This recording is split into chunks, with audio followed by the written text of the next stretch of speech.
श्रीरामपूरचे आदर्श lodge 1 वर्षासाठी seal.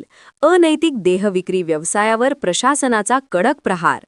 Shrirampur शहरातील मध्यवर्ती ठिकाणी असलेल्या आदर्श लॉजमध्ये सुरू असलेल्या अनैतिक देहविक्री व्यवसायाचा पोलिसांनी अलीकडेच पर्दाफाश केल्यानंतर प्रशासनाने कठोर पाऊल उचलले आहे.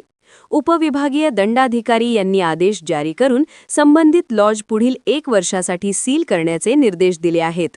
सदर लॉज श्रीराम मंदिर, मस्जिद तसेच शाळांच्या जवळ असल्याने परिसरातील नागरिकांमध्ये असुरक्षिततेची भावना निर्माण झाली होती.